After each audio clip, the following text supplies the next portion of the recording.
Home buyers have more options in today's market, but the age-old question, should you buy a brand new home or one that's been lived in before? Corey Mishkin, the COO of Cambridge Properties, joins us now with more insight. Great to have you here. Thank you so much for having me, Tram. This is very interesting. I mean, obviously, if people want to buy a home, they've got more negotiating power, right? Explain kind of what we're seeing a snapshot. Yeah, I mean, obviously, every neighborhood's a little different, but what you're seeing is an increase in inventory, which gives more options to homeowners or home buyers to be able to decide what fits their needs best and probably negotiate a little bit better of a deal than they would have even just a few months ago. And we were talking during the commercial break, it's the new home builds that have more of an advantage for these buyers, right? Yeah, depending on where you are in the marketplace, but let's say you're a first-time home buyer and you're really trying to get as much house as you can for that monthly payment that you will qualify for. And what we're seeing right now is a lot of those home builders, especially the national home builders, all those brand names that you've heard, you've seen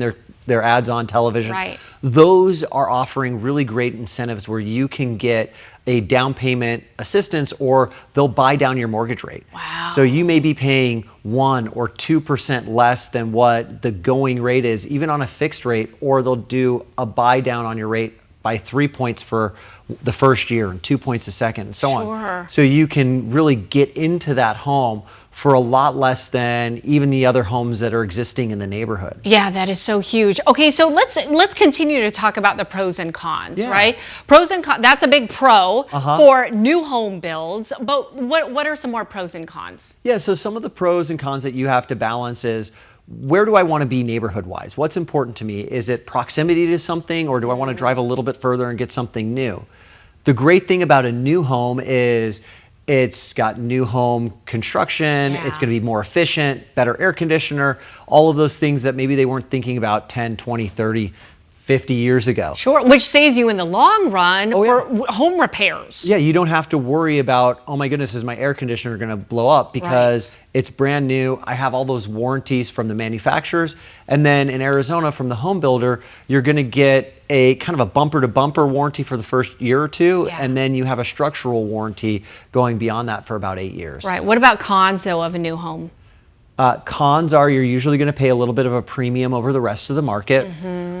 One of the things to keep in mind as you're buying is they're going to show you one price that's really enticing, and then you decide you really love that floor. The upgrades will get you. They'll get you. And you see people often spend 20% more after they start customizing and making the home what they want it to be. That's a really good point. Okay, let's talk about the resale, pros and cons. Pros, I find that you get a little bit better of a neighborhood. Everybody's already established. You're not coming in and going, geez, where do I go to eat? Where's my grocery store? The services are going to be better. You're going to get a little bit more character typically in an older neighborhood. You're going to get lush landscaping that's mature. It might have a little bit more of that neighborhood feel that you see on TV or you kind of remember from being a kid. It's seasoned. And it feels comfortable. It feels like where you came from or where you want to be. Right. Some cons we talked about, down the line, maintenance repairs. Maintenance. So, the importance is getting your home, if you're going to buy something, getting it inspected, making sure that it has, that you don't see any unforeseen costs, that you know how old the roof is, you know what condition it's in, you know how old your air conditioners are. Those are the things that are going to cost you a lot of money in the long run.